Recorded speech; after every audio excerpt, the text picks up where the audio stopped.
The views, comments, and opinions of the following program do not necessarily reflect those of Morris Media Studios, MorrisMediaLive.com, or its affiliates. Listener discretion is advised.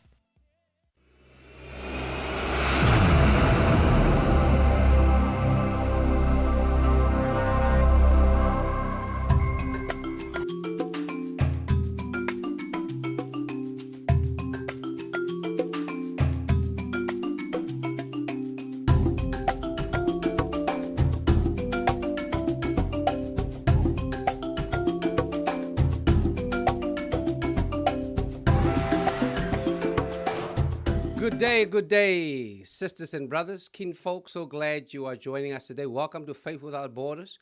I am your host, Pastor Kelvin Sauls, and we are so grateful that you are joining us today from so many different places. So wherever you are, if you're joining us via YouTube or Facebook, just put in the chat where you are joining us from so we can kind of check in, and we might just do a shout out to your town, community, city, country, and all that good stuff. But it's good to be with you. So glad to be here on this thankful Thursday. We have much to be grateful for, even though we are living in a world enveloped with so many challenges. Pain here, there, and everywhere, brokenness abound. But yet, here we are, and I am very, very excited about today's show, just the depth and breadth of who we have on the show, all dear friends of mine and partners in this transnational ministry that I am engaged in this season of my life, and very, very excited about it. The folk on this show today are all my teachers. They are friends, and always ready to help me grow forward in what I'm doing, because, you know, we are talking about the annual commemoration of what I call History Month. So I don't call it Women's History Month, because why does his story got to be all up in there, right? Let's just come correct and just call it what it is, Her Story Month. And here at Faith Without Borders, the way we're rolling with it is this commemoration is a port of entry. All right, so it doesn't mean that after today, you know, we kind of go back into default mode in a society infected with sexism and affected by patriarchy. All right, no. This is a port of entry to co-power and co-create more just and fair, equitable, and inclusive systems, and therefore communities that centers the humanity and dignity, capacity, and creativity of women. And that's why I say, you know, as a man in the society, right, you know, where, you know, there are some, you know, privileges that kind of come with that, seeing that we are living in the society that we are living. My hope and praise that I always try to leverage those to facilitate co-powering and co-creation and move us towards beloved community. I'm very excited about this. Thought-provoking, solutions-driven. That's what it's going to be about. Our theme this year, once again, is Breaking Bad in 2022. So we're excited about that. Our theme today is Women Rising, Resiliency to Realize Equity and Beloved Community. All right. As somebody said, let's get it on. Today we have with us Melitta Johnson. She is... she does so many things, you know. She's family, and so I'm glad that she's able to join us. And before I, say, anything, I want to ask her, because, she is part of a movement that she has started, part of her wellness business. Yes, she's in the business of wellness. It's called Be Well with Mel. All right. So we're going to go ahead and just let her start us off with just some wellness pieces, because that's what resiliency is all about, right? And later on, I'll talk a little bit about Audre Lorde and the quote that kind of just touched and transformed my life from Audre. But for now, Melitta, why don't you just, in your own way, share with us, some paths to wellness, as we start our time off together. Melitta? For inviting me here today. And I am just so grateful to be here with each of you and to share important messages about how we can choose to be well. And that's right, it is a choice. And we have the ability to choose to be well. And so I like to start off my day with becoming grounded and grateful, grounded and grateful. And so what I encourage us all to do is just to make the choice at the very beginning of the day, before we start off our day, perhaps we open our eyes and say, thank you, Lord, I'm alive. Like, oh, I made it. I made it today and I'm grateful. Like that, if we start from there, it can move mountains. So, starting from this space where I'm grounded, I'm grateful, I woke up, I'm alive. You take that life affirming breath, take a sip of water, maybe 8 ounces of water, and then start your day. Here we have this ability right now, say, thank you, Lord, I am alive. And for that, I am grateful. And so in that same space, I invite you to place both of your feet onto the floor, separated, maybe about the same distance as your knees or hips distance. And to, as best as possible, to sit up straight, releasing our shoulders away from our ears. Because a lot of the times our shoulders are up here because it's trying to protect our neck, it's trying to protect us from we're in survival mode. But here we're amongst friends, right? So we can relax the shoulders away from the ears. We can place both of our feet onto the floor.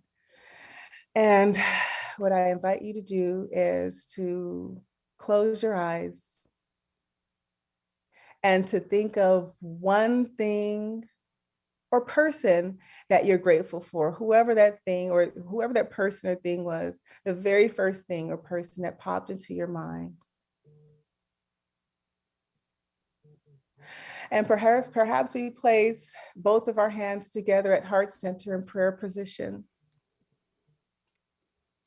And then let's take 3 life-affirming breaths together, inhaling in through the nose and exhaling through the mouth for 5, 4, 3, 2, 1. Keeping in mind that thing or person that you're grateful for. Let's take another deep inhale here. And then exhale, 5, 4, 3, 2, and 1. Last time, take a deep inhale. Perhaps there's a humongous smile because we're just grounded and we are grateful on that inhale. And then exhale, 5, 4, 3, 2, and 1. Blinking your eyes open, placing your left hand over your heart and then your right. Taking another deep inhale here. Perhaps there's a smile. Perhaps you reach your hand forward as if you're reaching towards that person or that thing that you're grateful for, and you're sending them so much love. The love is coming straight from your heart. It's coming straight from your soul. You love and cherish and adore this person or this thing so much that it's in your life that you're sending them all of today's goodness and graciousness and mercy, so that they too will be strong, that they will be resilient, and then they will love their community. Thank you so much for this amazing gift. I love you all, and I hope that you all will have a fantastic day. All right. Oh, man. Thank you. Thank you. Thank you. As we say in South Africa, siyabonga. So really appreciate that. Wow. Grounded and grateful. Ain't nothing but a G thing, y'all. It's nothing but a G thing, right? And so we just woke up like from that space, grounded and grateful. Yeah. Grounded and grateful. Then we can move Okay, mountains. be well with Mel. That's 2 E's. She reminded me when I wrote it to back the last time. Be well with Mel. I love it. Check out on Instagram, and you'll get some more helpful tips as we march towards resiliency. One person that always helps me to be grateful for who she is and what she does is Amanda Gorman, right? And if you haven't seen her, her poetic expression, ushering in 2022, we want to go ahead and just offer that up to you, just as a way of our ongoing celebration of our women, their creativity and their capacity and then I'm going to introduce who we have with us today, and we're going to go straight into our conversation. But for now, let us receive this poetic presentation from Amanda Gorman.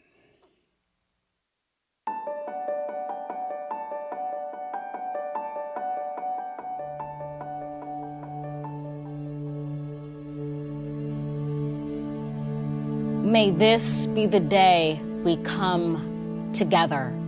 Mourning we come to mend, withered we come to weather, torn we come to tend, battered we come to better. Tethered by this year of yearning, we are learning that though we weren't ready for this, we have been readied by it. We steadily vow that no matter how we are weighed down, we must always pave a way forward. This hope is our door, our portal. Even if we never get back to normal, someday we can venture beyond it, to leave the known and take the first steps. So let us not return to what was normal, but reach toward what is next. What was cursed, we will cure. What was plagued, we will prove pure. Where we tend to argue, we will try to agree. Those fortunes we forswore, now the future we foresee. Where we weren't aware, we're now awake. Those moments we missed are now these moments we make, the moments we meet. And our hearts, once all together beaten, now all together beat. Come, look up with kindness yet, for even solace can be sourced from sorrow. We remember not just for the sake of yesterday, but to take on tomorrow. We heed this old spirit in a new day's lyric in our hearts. We hear it for Old Lang Syne, my dear, for Old Lang Syne. Be bold, saying time this year. Be bold, saying time, for when you honor yesterday, tomorrow ye will find. Know what we fought need not be forgot, nor for none. It defines us, binds us as one. Come over, join this day just begun. For wherever we come together, we will forever overcome.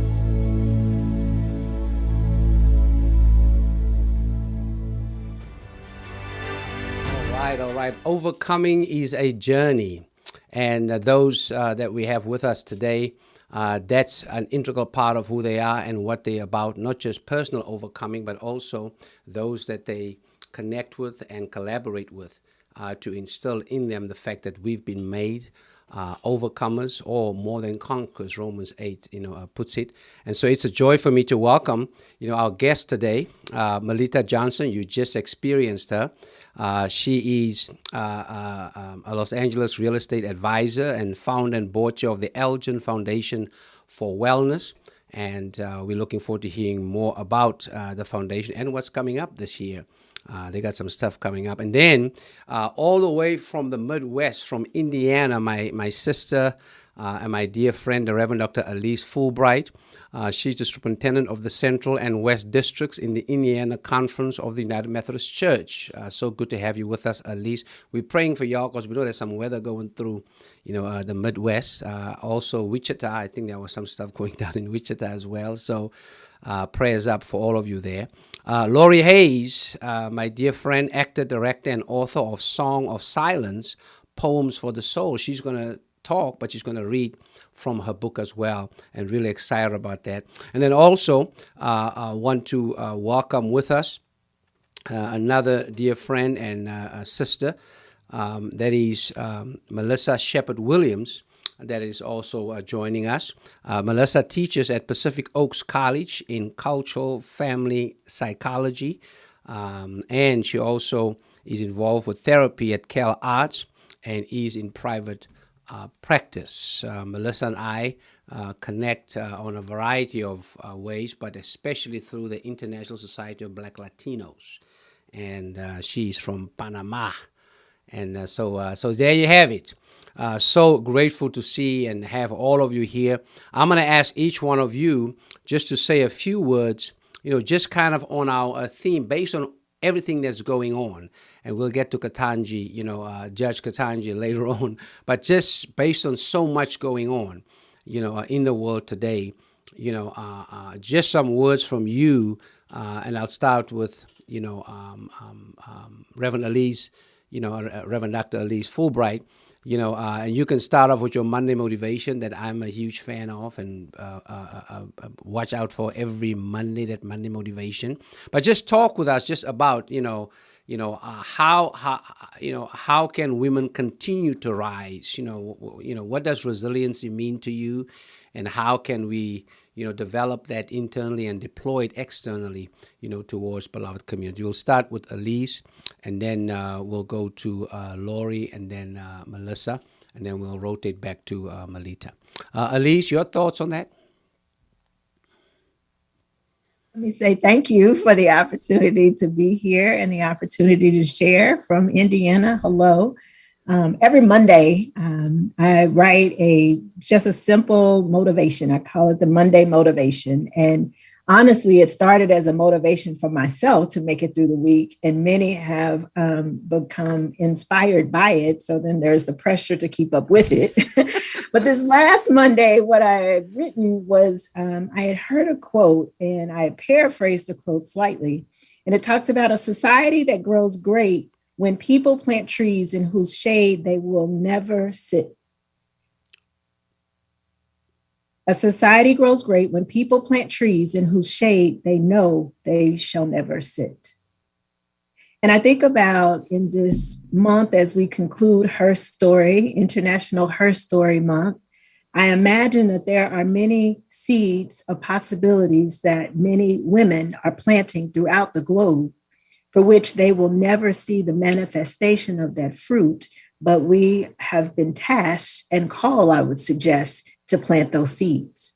I would also suggest that even in our seed planting, there are opportunities to begin nurturing and watering those seeds that others have planted. Because it's not about how we get the accolades or how we get the credit. It is, for me, how God finds us faithful along this journey called life. And the ways in which we are faithful is the tasks in which we have been given to do. So it may be the seeds, it may be the watering, but ultimately knowing that we will be, trees will be emerging in our legacy, and we are creating pathways for others to not have some of the same challenges that we have overcome, so that they too can continue to move the light forward. Great. Wow. So just, confession is good for the soul. I'm one of the ones that's putting the pressure on to say, what's up? It's almost Monday afternoon. I'm not motivated yet. Can you hook a brother up? So yeah, thank you for that and your faithfulness to that, Aleze. I enjoy them, look forward to them. And so, yes, I'm part of that cloud of that crowd that does that. So especially, this week's one was just on point, and on target as it relates to, the integrity of our legacy, right, as we move forward. Lorey, your thoughts just around the theme, and, especially I know your concern, has always been around just the ongoing challenge of racism, and bigotry and institutional racism as well, and how that manifests itself. So you can use that as a port of entry just to share your thoughts on our theme, Women Rising Resiliency to Realize Equity in Beloved Community. Lorey? Well, I believe that I think the thing that came to me when I was listening to Dr. Aleze and Melitta is peace that passes all understanding. That is the thing that resonates with me. And that is the thing that I try to share with other people, and especially women now. I think there's so much media, there's so much negativity in the world that we forget to breathe and bounce. And I believe that we should breathe and bounce. Take a moment, like Melitta said, to just chill and just be at peace with ourselves. Because if we're at peace with ourselves, I believe that we pass that on to others. Being stressed out, being angry, being anxious doesn't help anyone. It definitely doesn't help us. And I think especially during this pandemic, what many of us has experienced is growing anxiety, health issues, and that is because we have not learned to be at peace with whatever is going on in our lives and to be grateful. I commend Melitta on grateful and grounded. I love that. I think that is where we need to be and what we need to focus on. And I know there are a lot of issues out there, but we can't solve them all. We can't. We're just one person. So passing your peace that on to another person, and when you breathe, then it allows you to think and it allows you to come up with solutions. And that is what I just wanted to share today. Great. Really appreciate that. You mentioned this whole piece around wellness and the importance of that, and we will center that as part of our time together. And Melissa, in the work that you're doing, both with students on campus, investing in that next generation, right, as well as the work that you're doing privately with individuals, as well as how you employ and deploy the arts in the service of resiliency, health, and wellness. Just your thoughts around resiliency. You may want to even give us your definition or understanding of what resiliency mean around that. And seeing that we have her story or history as part of this, many times it's really the past that we respond to in what's happening to us in the present, right? So how can we actually look for balance between that as we seek to move forward towards a more just and fair, beloved community around that? Melissa? She's muted. I forgot to unmute. Yes. Thank you, Pastor Sauls, for inviting me to join this conversation. I'm so inspired by all the women that are present in this conversation. I'm glad that we started with Melitta's guidance to remember the value of being in the moment in gratitude. It is so important and essential to the experience of resiliency. I reflect on what I've been learning, not only in my work with students, but also in therapy, the idea that over generations, we have had to literally move through so many challenges. And when I think specifically of us members of communities of color,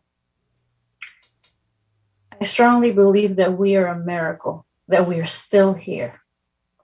We are still here because of all the seeds planted by our ancestors. I'm referencing Dr. Aleze right now.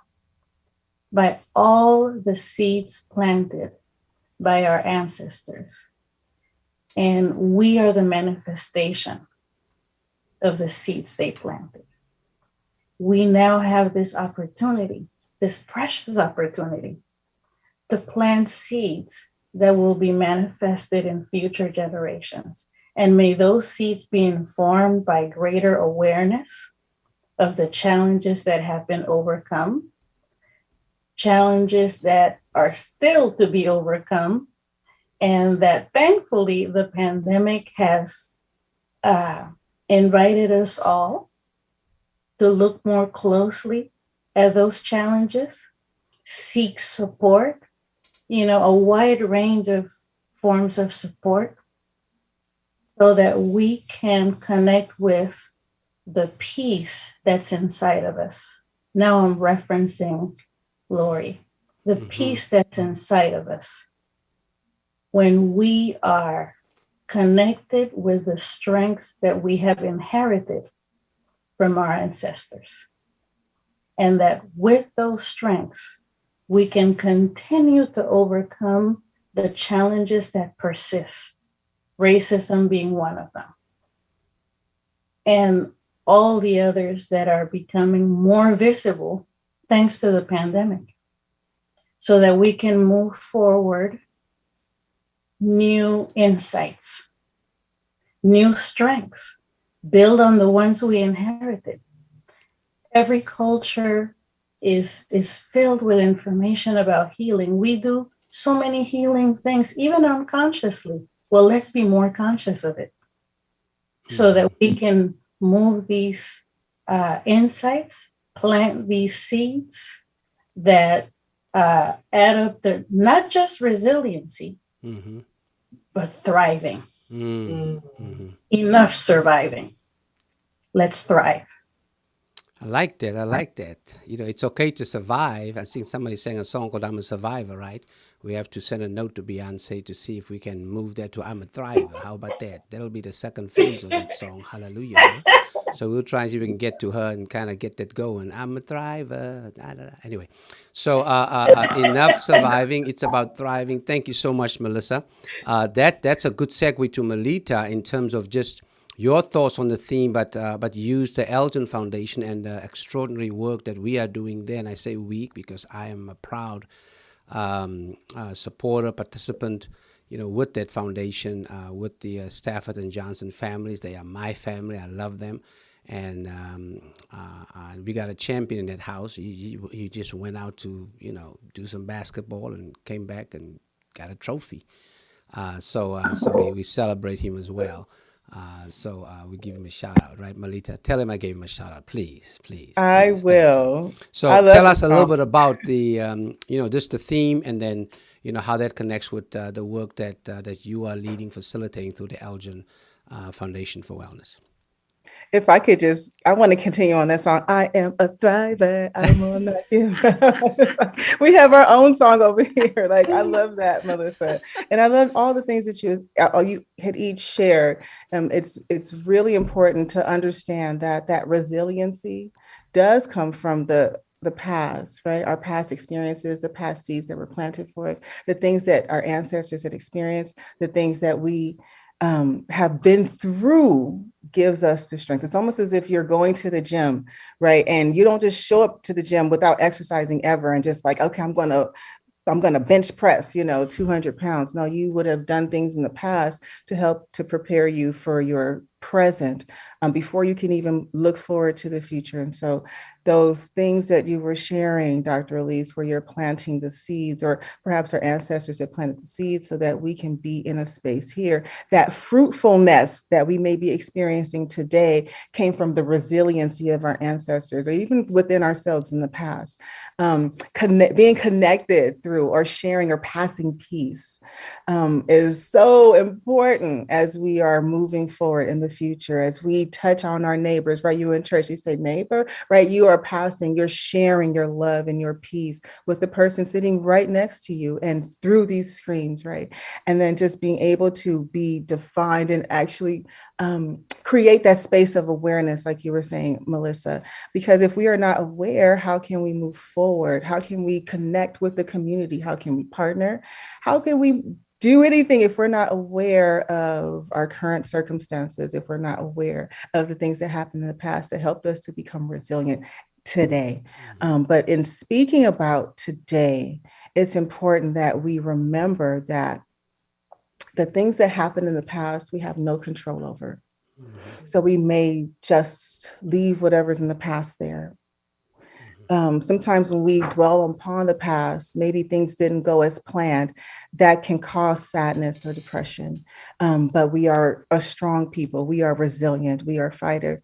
And we know that we don't have yesterday and we don't have tomorrow. We only have now. We only have this moment now.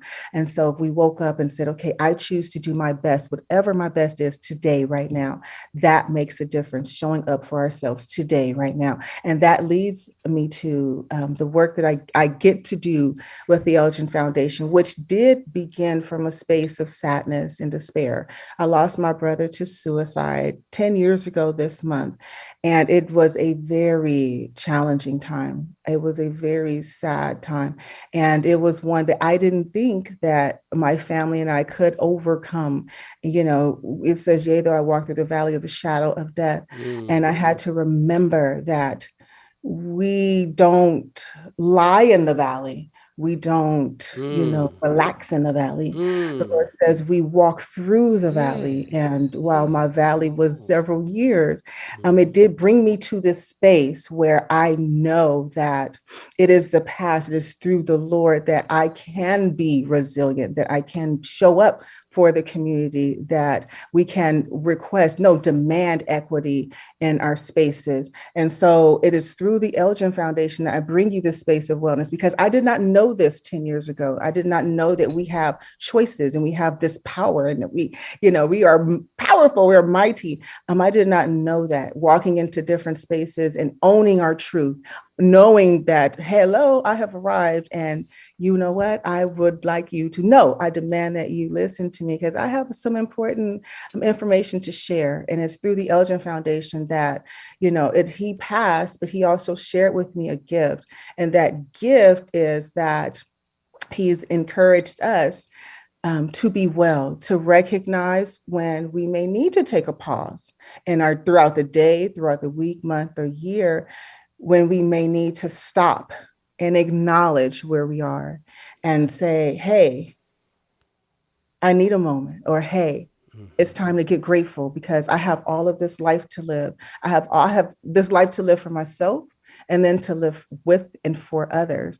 And so it is through the foundation that we encourage, healthy and spaces where we can talk about mental health and wellness, where we eliminate stigma with regards to mental health and wellness, where we encourage, trainings about how to speak with someone who may be experiencing a mental health crisis. We give through mentorship. We reach back. That's the fruitfulness, right? The seeds that we get to plant today are going to help our babies, our future. You're going to help people in the future. So we reach back. And then we also give financial resources to students who would like to study mental health services, who maybe even are overcoming or have had to have been resilient through their own mental health challenges. And so we are very, very blessed and fortunate that we have Pastor Sauls as our advisor. He does not give up, but he has, from the beginning, he has walked hand in hand, side by side with us to help us to grow the foundation. We were talking about, things when people were still coming from a space where they're afraid. And I get it, right? That's the things we had learned in the past that, I can't talk about that, or I'm feeling depressed. Well, let me just share with you that, okay, my brother passed away and I was depressed, and that was a normal thing, for me. And I had to grieve. Grieving is a normal thing, but sometimes we don't allow ourselves or give ourselves the space to go through normal human practices. And that's where the Elgin Foundation for Wellness would like to show up here for you to say, hey, we love you, right, Pastor Sauls? And there is nothing you can do about it. Am I right? Hey, there you have it. Yeah. Just proud to be a part of this. I need to just share that when my beloved nephew Ashwin Sauls transitioned by way of suicide in South Johannesburg, it was the Stafford Johnson families at home and church that surrounded me with their love and with their care. And we met each other in pain, right? Because of the loss of a loved one by way of suicide. But that pain became a path to new possibilities for us. Here we have the Elgin foundation, as well as we would participate in the suicide prevention walk. We would have in September a weekend around suicide prevention at home and church. We're going to pick that up at some point. But we met in pain, and as I said, that pain became a path to new possibilities. So I really appreciate you all, and honored to be an advisor. I don't know what advice I can give, but I'm just kind of, I'm hanging with y'all. All right, I'm just hanging with y'all. Aleze, you probably picked up that this whole theme of seeds kind of is, all over in this show today. It was said, earlier that we are the manifestation of the seeds that were planted way before we, were even a figment of somebody's imagination. And so now we are to become a means, right, to planting even more seeds, especially seeds, of equality, equity, inclusivity, as we move on. Share with us a little bit kind of the role that faith, plays in, how one understands one's, place as a manifestation of the seeds of our ancestors. And Lord knows we have so many: Harriet Tubman, Miriam Makeba, right? Rosa Parks, and we can name so many of them, right? Phyllis Wheatley, Lorey, there you go, okay? So many, right? And then we have to become a means, to planting more seeds. The role of faith in that, as you lead and serve, these two districts in the Indiana Conference, how does that, play out, not just denominationally, but also congregationally as well as personally, around the role of faith? I think that the role of faith gives a grounding for people, particularly when faced with some difficult situations, to know that there is a belief and a gaze that is higher than the circumstances. I feel gives people the opportunity to build the capacity to be resilient. When I think about this understanding of resiliency and the role of faith in it, I think about the story of Jesus with the woman at the well. There are many contexts that take it out of context, in my opinion, but in my understanding thereof, knowing that this woman who had had many former spouses, perhaps because they died, she had to continue to be resilient for her own livelihood, for which that's why she continued to have these male persons to make sure that she was fed. But yet she met Jesus at the well in the middle of the day. And Jesus saw her, not as a problem, not as a situation, but he saw her humanness. He saw her womanhood. And he spoke to her in such a way that she was able to experience life anew. And in that experience of life anew, she went and told others. And I feel that the role of faith is important because many of us, I would suggest, have had an encounter in such a way to where it has given us life anew. And it's not for us to contain it for ourselves, but it's to go and tell others. I feel that faith only grows when we're able to share it with others. And I feel that in our understanding of hearing one another's story regarding their encounter with faith and life anew gives us greater tools to build the capacity to be resilient with whatever life may bring our way. So that's why I feel faith grounds us. Faith gives us a bigger and a higher gaze, but it also gives us an opportunity to share the story of how we've been transformed and how we are being transformed each and every day. Mm-hmm. Absolutely. I mean, faith, scripture tells us faith is, right, the evidence of things not seen, and all of that. And it provides us with hope and substance as well as we navigate, the life that we are in. Speaking of, seeds planted and a means to seeds, Phyllis Wheatley certainly planted the seed as the first African American woman that published a book of poetry, and she definitely planted that seed.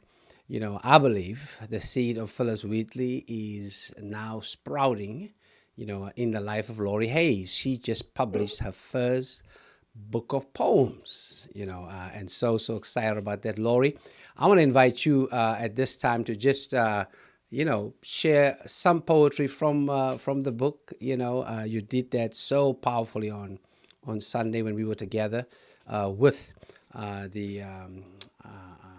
the people of faith at First Presbyterian Church in Inglewood. And you just did a great job sharing there. So in your own way, why don't we just pause for the cause right now and just have some spoken word. Ladies and gentlemen, I give you Lorey Hayes. Thank you, thank you, thank you. And you know what? This first piece from my book, The Song of Silence, Poems for the Soul, is dedicated to the women here. Mm-hmm. I believe that we Black women are spirit warriors, sent here to give you life. We, the great mothers, the great sisters of the universe, are not just flesh and blood. We are the jelly of life.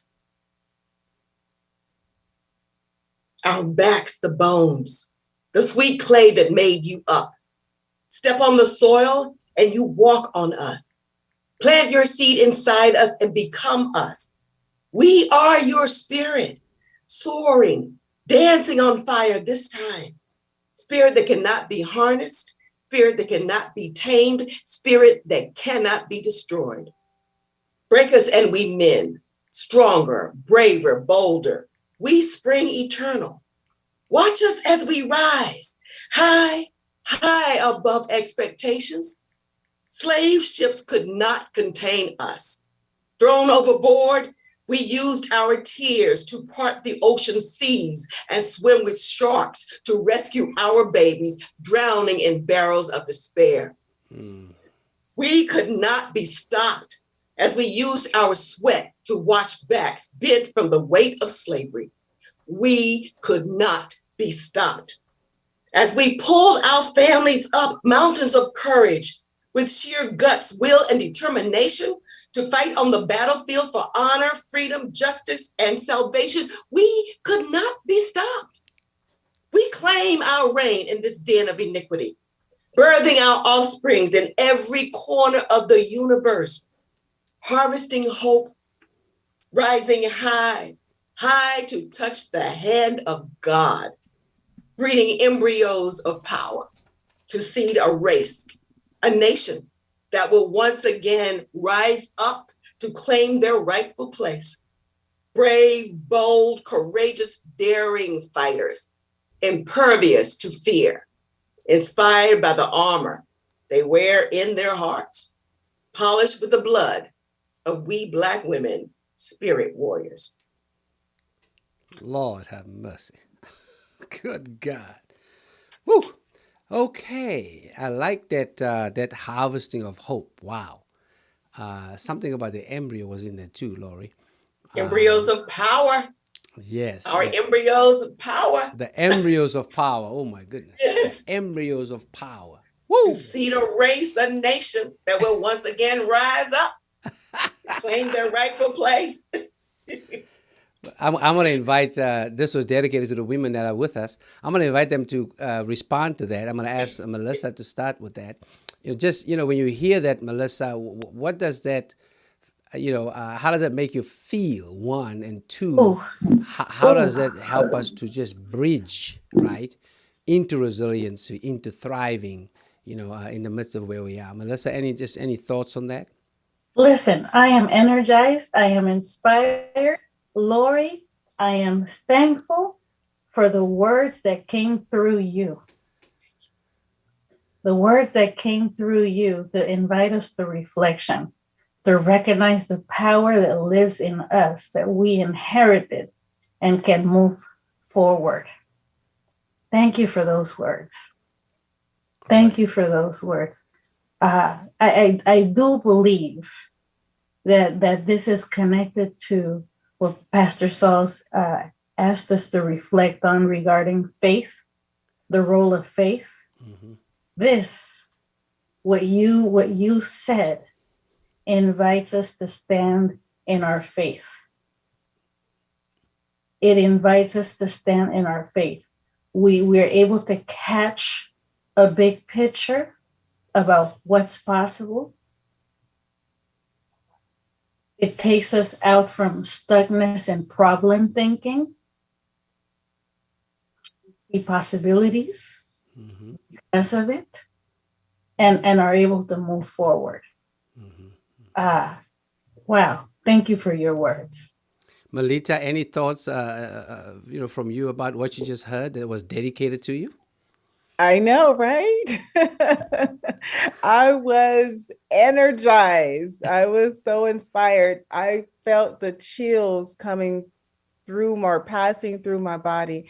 I could feel your energy as you spoke those words, and I received those words.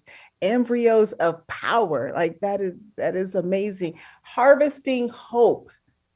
Harvesting hope. Harvesting hope. What if we could just harvest hope? The mountains we could move from just harvesting hope, right? Faith is the substance of the things hoped for, the evidence of things not seen. Can you see hope? How do you see hope? Yeah. The embryos of power. This was very powerful. And I am, number one, where can I find your book? That's what I want to know. How can I find that? I could share. People are going to think these are my beautiful words. No, these are Lorey Hayes' words. And she is helping us as we find our spaces and our voices here today, in preparation for our tomorrows. How can we find your book? That's a good question. So Lorey, put in the chat, if you will, where folk can find the book. And then, when we have the edited version of today's podcast, we will have it in there so that it's memorialized in there. But put in the chat where folk can get your book. But for all of our guests today, you getting a copy of this book that I'm going to purchase for you. I may have to go find another job now. But anyway, I'm gonna purchase a copy of this book for you, and I'm going to mail it to you. Let's see, we wanted to get to you ASAP. We still got this brother messing with the U.S. Postal Service, so we'll probably use UPS or FedEx to make sure it gets to you until we get, this guy out who's still messing with the U.S. Postal Service. That's another story, another, podcast. But you will have a copy of this sent to you courtesy of Faith Without Borders, because that's what the faith that Aleze talks about, right? It's a faith that cannot be limited by dogma or nor denomination, right? It's a faith that invites you to be directly, consistently connected with God in qualitative and transformative ways. That's the kind of faith that I know she's referring to, right? And so we're grateful, for that. Let me, Aleze, I'm talking about you, but let me talk with you. Your thoughts about just what was read, and then we'll move on. Yeah. So Lord, thank you so much. For me, it was like a rally cry. It was the equipping to be able to go out and not just go out for the sake of me, but to go out to inspire others, to be able to say that we are harvesting hope and what that means for me. And even, Lord, the inspiration that came from when you crafted this message. So again, thank you so much. It was a rally cry for me. I'm like, okay, let's ready. These people, the next 5 Zooms that I have today, they're not ready. They're not ready. and at least I know about them Zooms, okay? So I'm glad. So they better watch out now. Hello. Hey, this harvesting of hope is a nice theme, so y'all should know I love music. So it reminds me of that song that, some group sang about, a harvest for the world or something like that. Right. So that harvest for the world is a harvest of hope. I want to thank those who are joining us online. We have folks joining us from Arizona, from Nashville, Tennessee, right here. Folks joining us from Los Angeles, as well as, other parts. I see Karen, I see you. Sonoya, I see you. Tandisiwe, I see you. Cynthia, I see you. And of course, my brother from the city of music, or Music City, Nashville, the one and only, Sonny Dixon. Good to see you, man. And much love to you and the family out there in Nash Vegas. Thank you for joining us. It's good to have you here. Lorey's gonna later on close us out, on the show. Let me, where do we go from here? We said this was a port of entry, right?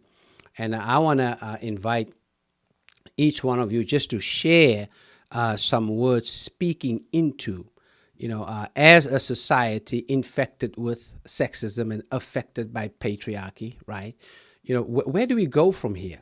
I mean, I've been watching very closely, though painfully, the hearings, the confirmation hearings of our beautiful, bold, and powerful judge, Ketanji, and just phenomenal, just phenomenal. In fact, before I say anything about this, God always has a ram in the bush, about all of this, and that ram came came through a variety of senators, but specifically two, of course, my senator from California did a powerful job bridging, black and brown and our common struggle, against, what's been going on in the United States, of America.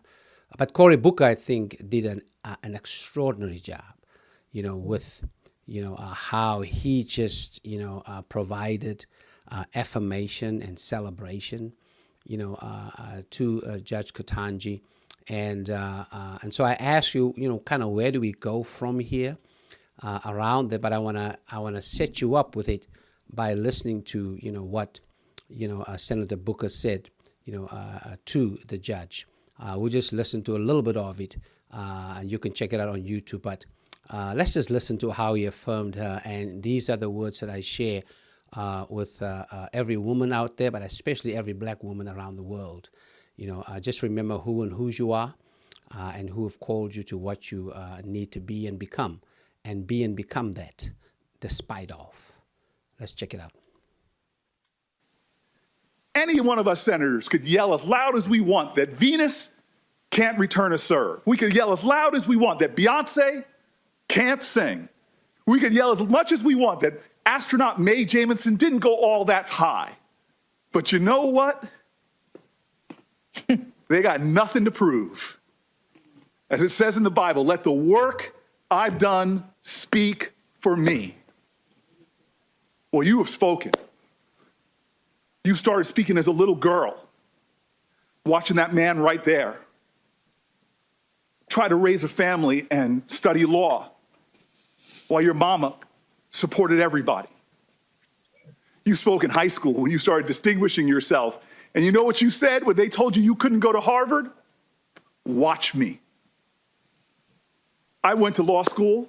I didn't serve on the law review. You did. I didn't clerk at every level of the federal court. You clerked for a Supreme Court justice, one widely respected on both sides, which really shaped you. You left there and you went to private practice, and you know what you found? This is what you told me, that you had those tough choices that working moms have to make, the demands of a private law firm, raising your kids. It just didn't add up. You went before this Senate 3 times in a bipartisan manner. God bless America. We don't do that much stuff bipartisan around here. You went to become a public defender because you wanted to understand all aspects of the law. Who does that? We live in a society that's very materialistic sometimes, very, very consumeristic. You went into, do people become public defenders for the money? No. Your family and you speak to service, service, service. And I'm telling you right now, I'm not letting anybody in the Senate steal my joy. I told you this at the beginning. I'm embarrassed. It happened earlier today. I just look at you and I start getting full of emotion. I'm jogging this morning, and I'm at the end of the block I live on. And I get terrified because I put my music on loud when I'm jogging, trying to block out the noise of the heart attack I'm having. And this woman comes up on me, practically tackles me, an African-American woman. And the look on her eyes, she just wanted to touch me because I'm sitting so close to you, and tell me what it meant to her to watch you sitting where you're sitting. And you did not get there because of some left-wing agenda. You didn't get here because of some dark money groups. You got here how every Black woman in America who's gotten anywhere has done, by being like Ginger Rogers said, I did everything Fred Astaire did, but backwards in heels. All right, there you have it. So in light of all of that, I mean, for me, that was the ram in the bush. It enabled me to really put into focus the combination of ignorance and arrogance that some senators displayed, disrespect, seeking to disqualify and dehumanize Judge Ketanji. That just kind of pulled me back, into my humanity as I listened to that. Cynthia Olivia from Johannesburg writes, the future is female. I like that, and I believe that, because the past that men created have been disastrous and embarrassing. And so, and if the future is female, please don't strive to be like men, all right? Your destination is not to be equal as men. I hope and pray that you strive to be even better than men. If that's the case, then yes, this future that can be female can be powerful. Why? Because y'all do what you do backwards and in heels. Lord have mercy. So I ask you, where do we go from here? Around resiliency, our wellness, right? And where do we go from here in terms of uplifting community, beloved community, right? Not just here in the United States, but certainly around the world. I will start as we started, with Melitta first. And then, Melitta, I'll ask Melissa to follow that because of this wellness piece that I know that the two of you continue to focus on. And then Aleze will connect, that health with faith. And that's the synergy that she, also seeks on a daily basis in who she is and what she's doing. And then Lorey, will close us out, with some thoughts, and then I'm going to ask her to read another, a poem for us. So if you would just in that order, just share, where do we go from here? Melitta, you want to start with us? I would say we have to start from within. We have to start with ourselves. And what I mean by that is leaning on our faith, leaning on our understanding sometimes, but also coming from a space from within, from a space of love, compassion, and then understanding these things. I every year, I typically, sometimes twice a year, I read from a book called The Four Agreements. And the Four Agreements asks us to do these very four yet simple things that seem simple, but sometimes can be very challenging, right? And the first of those agreements is be impeccable with your word, right? The things that come out of your mouth are very important. You can manifest the things that you want through prayer and through meditation. You can manifest good things, you can manifest greatness, and you can manifest tragic things. So be very intentional about the things that come out of your mouth. The second thing is don't take anything personally. So the things that those senators, those things at the people that are saying things about you have nothing to do with you and everything to do with the people who are saying those things. The things that people do to you has nothing to do with you. So as best as we can, try not to take those things personally. The third thing is don't make assumptions. Right. So if somebody is behaving some sort of way. I work in real estate, and sometimes my clients are like frantic. They're buyers. They're doing these types of things. And it's really could just be something very simple. And we can't assume that somebody is doing something badly because we're bad or we've done something poorly. But it may just be a reflection of how their day may be going or what's going on in their background. Right. What's going on with the seeds that were planted in their lives. So we try not to make assumptions. And then lastly, we show up for ourselves every day by doing our best, whatever that may be. So one day we may be ill. Our best is going to be different from a day where we're, at our best, at our peak performance moment. So we show up and do our best as we best can. One thing I would take away from Cory Booker, or two things actually, is service. right? How can we, be in the community if we aren't serving the community and providing good things to our community? And then lastly is Black women, ladies, don't let anybody steal your joy, your power. Those are very powerful words. I know we've all seen it when we've shown up in the workplace, when we show up in our communities. There may be somebody there who wants to tear us down and they want to steal something from us, but we hold the power. We hold the power, so we cannot allow anybody else to steal what is already ours. They can't steal it. So that's what I received from this. And I really do thank you so much for allowing me to share my thoughts on wellness and resiliency, equity, and being in and for the community. Great. Thank you so much. Melitta also put in for us the website of the foundation in the chat, so we can also memorialize that, as part of our time together. All right. Yes. And also I invite you all to come and spend a day with us on August 27th. I'll put the information in the chat, but follow us on Instagram. We'll have more information. We'll have a wellness symposium, a golf tournament, and just a time to celebrate and love on each other. We haven't seen each other in so long, and we have this opportunity to be well together. Yeah, and it's at a beautiful golf place. What's the place again?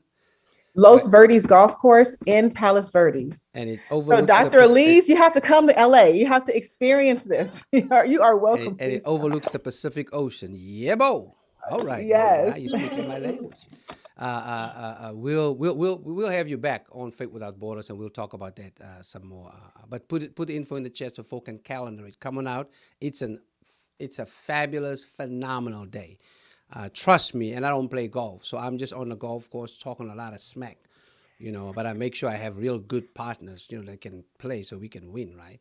But I'm just there, motivating folk up. Anyway, yeah. So, Melissa, do you want to share a little bit around, where do we go from here, especially as it relates to wellness, resiliency, and thriving?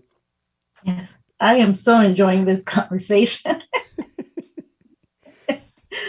Well, I take from this conversation and definitely listening to that clip that you shared with us, Pastor Sauls. We go from here with an awareness that we have all that it takes to move forward with strength, to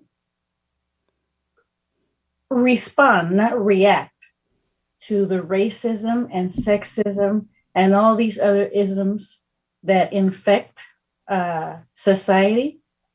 I think that it takes pausing to catch perspective, to remember the path that was created by our ancestors, and that informs our resilience, right?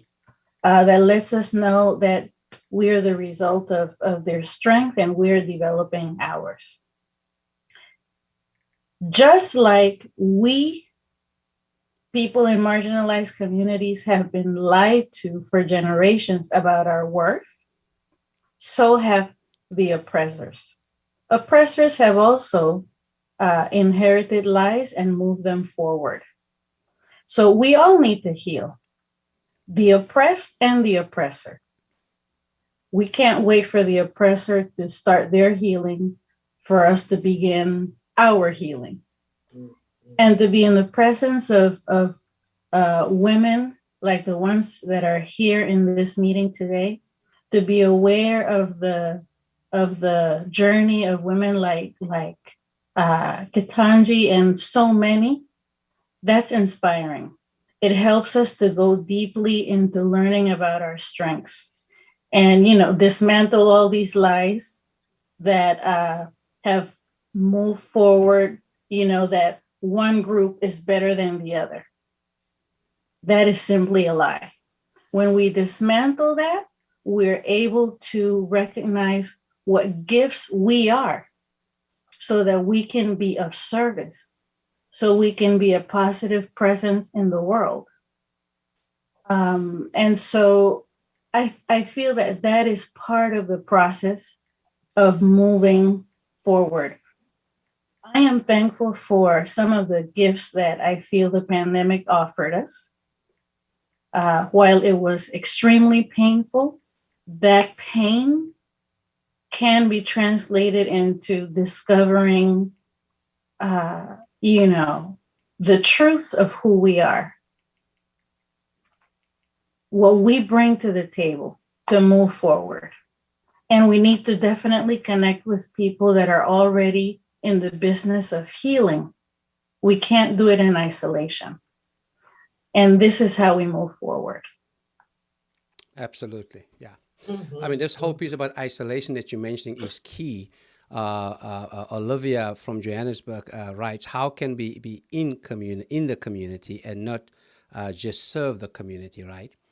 So it's almost like, how do we care for self first and then for community, or vice versa, right? If you care for community, how do you care for self? If you care for self, how then, it's kind of this, symbiotic relationship between, how do we care, for self and for community, and how that kind of connects, with each other. So yes, it is not about isolation, but to really see how we can be in community, with community, for community, as we do this work together. The Reverend Dr. Aleze Fulbright, your thoughts as to where we are and where we go from here? Yeah. So I echo many of the words that have already been spoken. I think about Psalm 139 that talks about how we are fearfully and wonderfully made. And I feel that as an entryway or a next fateful step is to possess that understanding that we have not been called or created to be another, but to be who we have been called and created to be. And once we possess that agency and that power, I feel that it moves us to the next fateful step in living out this understanding of Ubuntu, knowing that without you, I cannot be, and without me, you cannot be. And I feel that once we possess that understanding of connectedness, or the synergy, Pastor Sauls, that you had talked about, then that's when we will be able to see impact and change in this world. Lastly, I would offer this understanding of being able to see one another. So oftentimes we pass by people and we give the pleasantry of how are you doing, but we don't wait for the response. Are we taking the time to really live life, embrace the fullness of what life is by seeing another, not by their problems, not by their labels, but seeing them through the lens of their eyes, even the hurts, the disappointments, the frustrations, and the sadness. Seeing them and sitting with one another along this journey called life. Because as it was already stated, we're not isolated beings. We are human beings in connection with one another. So how do we possess that which we know to be uniquely ours and living that out? How do we collaborate collectively by seeing one another, knowing that I can only be because you are, and being able to see one another and sit with one another so that we can make faithful steps forward in this life? Reverend Doctor, you just connected Salbona and Ubuntu, and then you went by Houston, Texas, and you brought in Juanita Rasmus's new book. Oh my God! Oh my OMG! Thank you for that. That's the the connection and the intersectionality that it's all about. We are human beings, right? And I am because you are, and because you are, therefore I am. Ubuntu and Salbona, I see you. So you just hooked it up, Reverend. Thank you. I appreciate that. Lorey, you want to share some thoughts, and then also one more spoken word for us as we make our way towards not exit, but entrance into what it is that we've been called to do for such a time as this. Yes. Oh, this has been such an inspiring morning. I can't tell you, these women and you, Pastor Sauls, amazing. Well, Melissa, I think, is the one that said, we have inherited lives, all of us, from both sides. And I really believe that what is going on with Ketanji is something that we have inherited as a people, as a race. We have inherited hate based on color. So the next piece I want to do is about hate. And I think that we have the challenge of taking all the words of all the people here, dismantling hate. Hate, whirling like sharp ice, piercing red through the eyes of God. Color-coded creed, hate baked into the skin like seeds laying inside ripe melons as the chosen ones view poisonous venom and expel children from wombs dripping with words that cut, yelling, join me, join my group of righteous thought. We the chosen ones, they the dirge of the earth, the scum. I hate to be around it. Rebound from my knife of blood, hungry like a beast of darkness, feeding on a mother's breast. Seeds of hate filling her milk, and another one is born, is bred. A child knows no hate, is pure, is love. Hate is baked in like those watermelon seeds I spit out when I was a little girl, buried my face deep inside those red juices in denial of the water fountain that red colored only. What color am I, really? Color me love, color me life, color me love of life. So how can I hate? Hate it when my grandma made me wash my mouth out for saying a bad word, despise the taste of lye soap. Hated the holes in my white clothes boiled outside in the wash pot, iron kettle to get the black out. Hated those dirty looks, stares, careening off the glass of my car window as I drive through Smithfield, North Carolina, home of the KKK. Tears streak my face. That tree hovers over me. The sign swings in the breeze. It reads, niggas hung here, niggas swung here. Will your hate drip from the pores of those bodies you hung like dead fruit? Your loop was tight, but did the bloodstains bright red wash your hate away? Did you pray the next day? In your church, was God a nigger? You've had your say, and now your tongue rots inside your mouth from the taste of blood and hate mixed in a cocktail of death. Your death.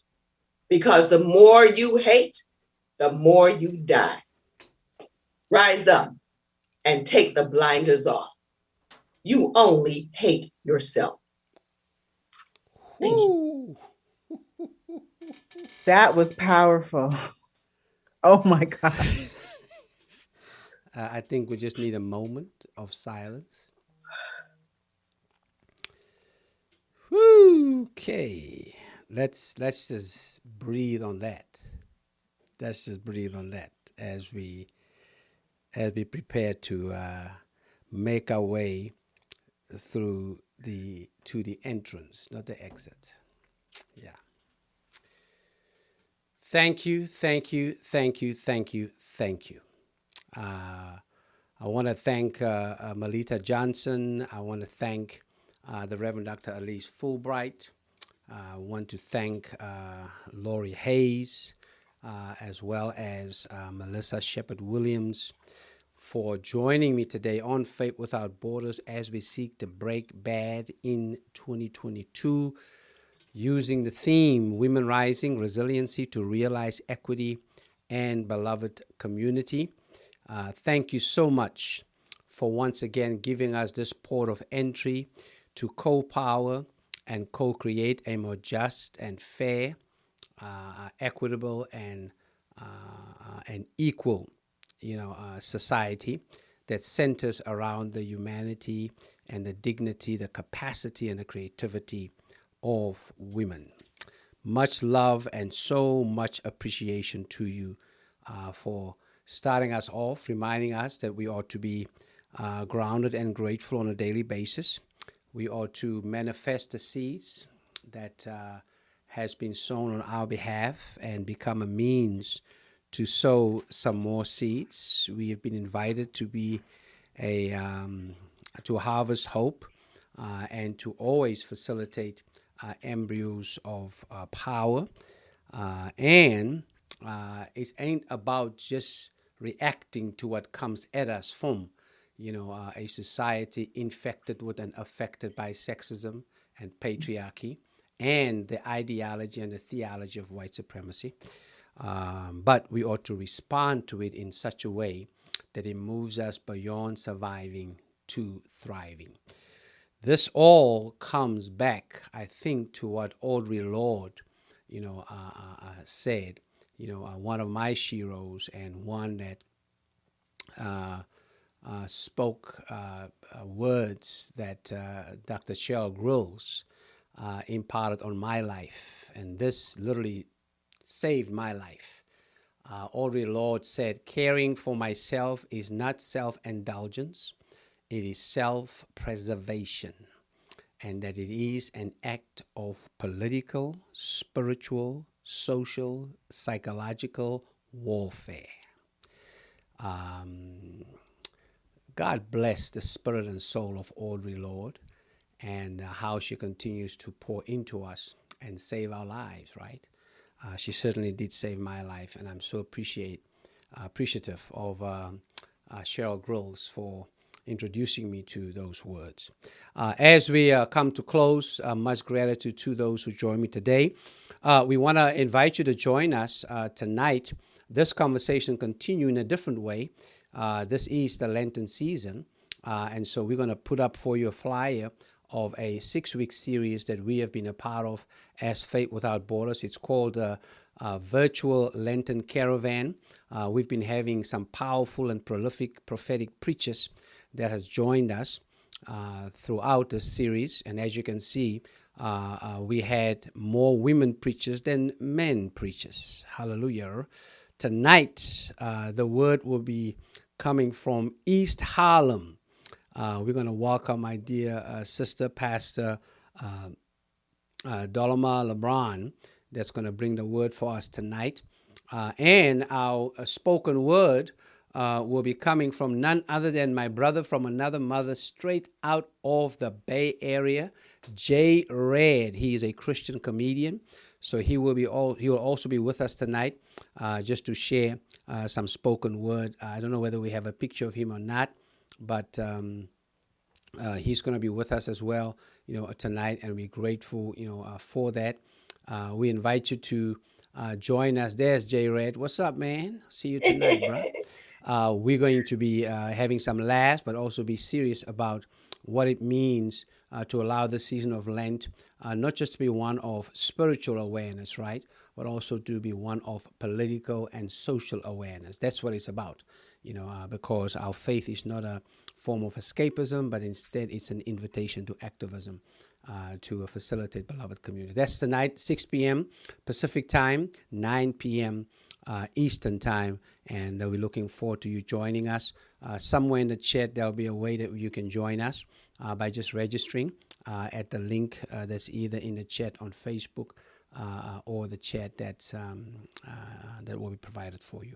But we appreciate you being with us today. We've gone on a little longer, but it was such quality, and hopefully that you were blessed and encouraged by it, just as I were blessed and encouraged by it. Thank you so much, my sisters. Lorey, make sure I get the book somehow so I can get it to these folk. Otherwise, if they don't get their book, they might, kind of kick me to the curb. You know what I'm saying? So help a brother out. I close out always by giving a shout out to the poetess right up here in Morris Media Studios, Felicia Morris, my friend, my comrade, right here in Lamert Park, off Crenshaw, where we emanate from.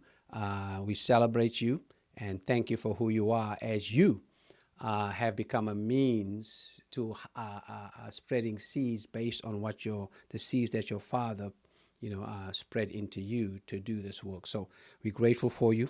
We love and appreciate you. That's it, folk. We'll see you the next time, and looking forward to continue our work together to build and to bridge faith without borders. Let us now go and be beloved community.